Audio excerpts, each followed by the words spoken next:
بسم اللہ الرحمن الرحیم نحمدہ ونصلی علی رسولہ الکریم اما بعد۔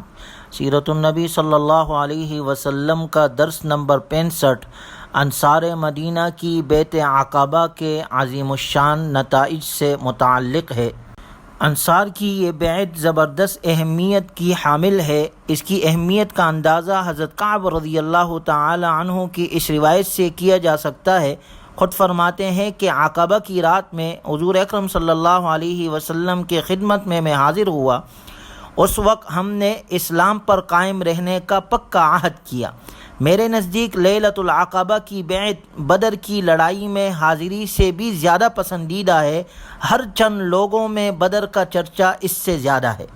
حافظ ابن حجر رحمہ اللہ فرماتے ہیں کہ اگرچہ بدر میں شریک ہونے والے صحابہ اکرام رضی اللہ عنہم اجمعین زیادہ فضیلت کے حامل ہے، کیونکہ یہ پہلا غزوہ تھا جس میں اسلام کو قوت اور عظمت نصیب ہوئی، لیکن عقبہ کی بیعت کی اہمیت اور فضیلت یہ ہے کہ یہ اسلام کے فروغ کا سبب بنی اور اسی بیعت کی بنا پر معرکہ بدر پیش آیا۔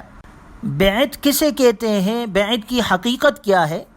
تو بیعت بیع سے مشتق ہے، جس کے معنی فروغ کرنے کے آتے ہیں۔ شریعت کی اصطلاح میں انتہائی رغبت کے ساتھ اپنے جان و مال کو رب ذوالجلال کے ہاتھ بعوض جنت فروغ کر دینے کا نام بیعت ہے۔ چنانچہ جب یہ بیعت ہونے لگی تو عبداللہ بن رواحہ رضی اللہ تعالی عنہ نے عرض کیا کہ اللہ کے رسول، آپ ہم سے جو چاہے عہد لے لیں، مگر یہ ارشاد فرمائے کہ ہم کو اس بیعت کے عوض کیا ملے گا؟ تو آپ علیہ الصلوۃ والسلام نے فرمایا لکم الجنہ، تمہارے لیے جنت ہے۔ عبداللہ بن رواحہ رضی اللہ تعالیٰ عنہ نے عرض کیا ربح البیع لا نقیل ولا نستقیل، بڑی نفع والی بیع خرید و فروخت ہے، یعنی ہم اس کے اقالے اور فسخ پر ہرگز راضی نہیں ہوں گے۔ اس پر اللہ تبارک و تعالی نے یہ آیت مبارکہ نازل فرمائی ان اللہ اشتری من المؤمنین انفسهم واموالهم بان لهم الجنہ، تحقیق اللہ تعالی نے مسلمانوں کی جانوں اور مالوں کو بعوض جنت خرید لیا ہے۔ یہ لوگ اللہ کی راہ میں جہاد اور قتال کرتے ہیں، جس میں کبھی مارتے ہیں اور کبھی مارے بھی جاتے ہیں۔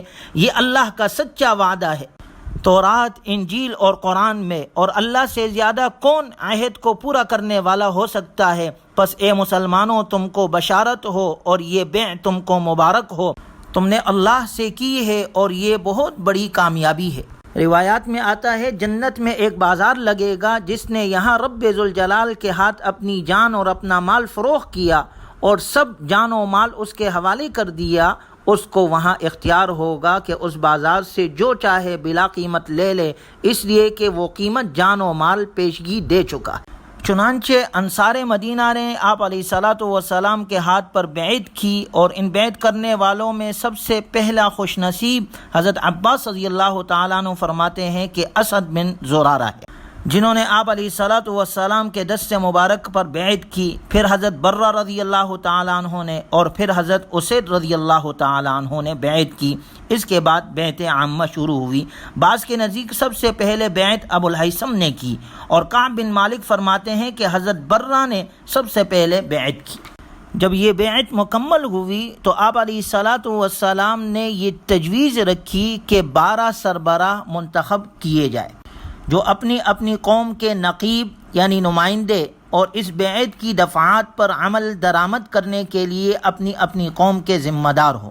آپ علیہ الصلوۃ والسلام نے حکم دیا اخرجوا الی منکم 12 نقیبا یکونون علی قومہم بما فیہم، آپ لوگ مجھے اپنے صفوں سے 12 نقیب پیش کرے، وہی لوگ اپنے قوم کے معاملات کے ذمہ دار ہوں گے۔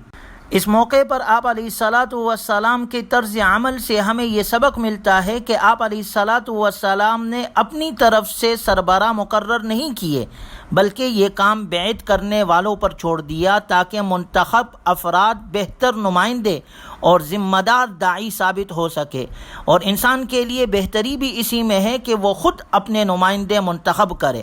اور آپ علیہ الصلوۃ والسلام نے اس موقع سے فائدہ اٹھاتے ہوئے انہیں اس کی عملی تربیت دی۔ آپ علیہ الصلوۃ والسلام کے حکم پر عمل کرتے ہوئے نقیب یعنی سربراہوں کو منتخب کیا گیا۔ چونکہ خزرج کے لوگ 3 گنا زیادہ تھے، اس لیے ان میں سے 9 اور اوس میں سے 3 سربراہ مقرر کیے گئے۔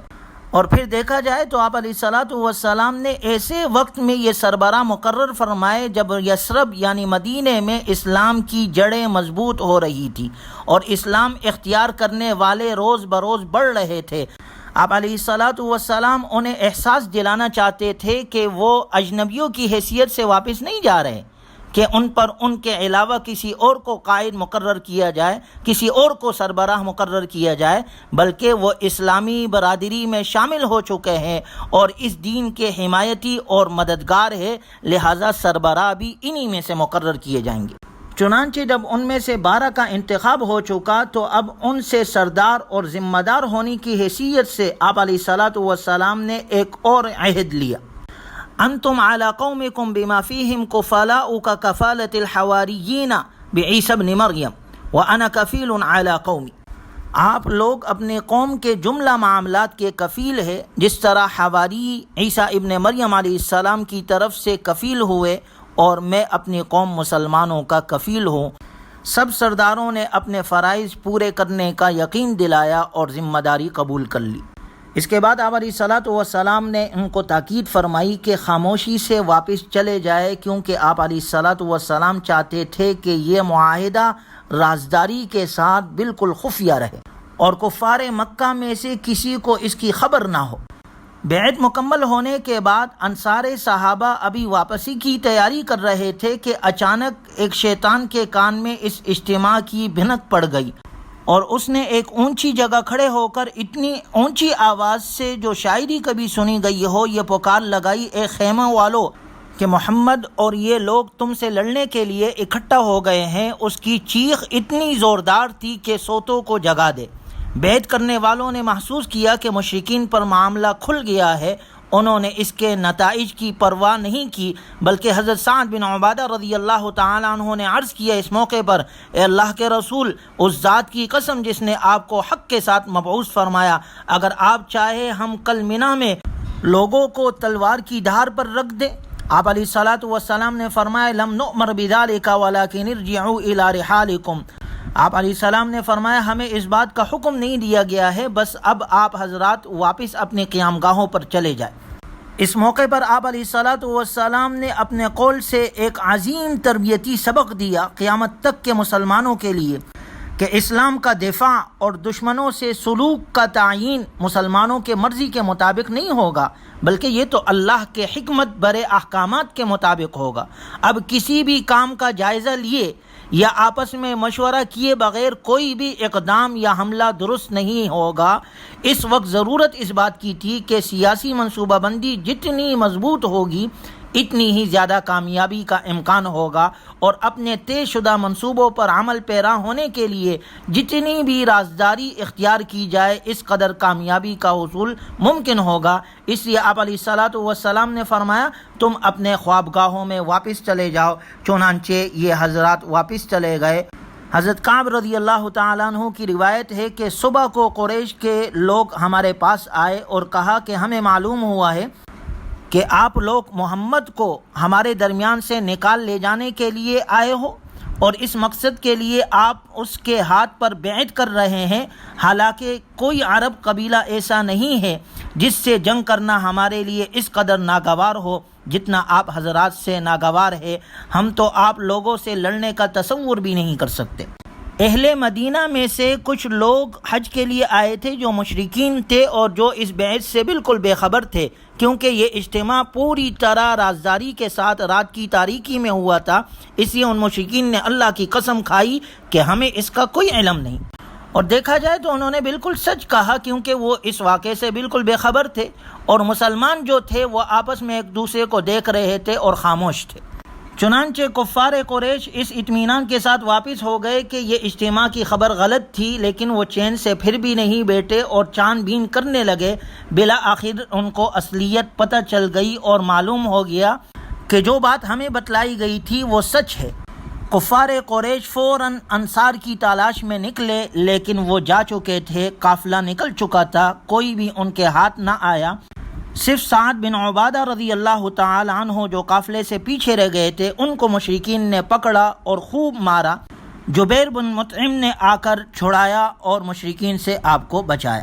اس طرح اس بیت عقبہ کے بعد انصار مدینہ مدینۃ المنورہ پہنچ گئے۔ مشرکین مکہ کا انصار مدینہ کے مسلمانوں کا تعاقب کر کے انہیں پکڑنے کی کوشش کرنا اس حقیقت کی بڑی پکی دلیل ہے کہ کفر اور شرک کی ایمان اور توحید کے ساتھ دشمنی ابدی ہے۔ اسی طرح یہ بیت عقبہ مسلمانوں کو رازداری کا سبق دیتی ہے اور یہ حقیقت ذہن نشین کراتی ہے کہ معاملات انجام دیتے وقت احتیاط کا دامن تھامے رہنا نہایت ضروری ہے، خصوصاً اس وقت جب معاملہ دعوت و تبلیغ کے مستقبل سے تعلق رکھتا ہو۔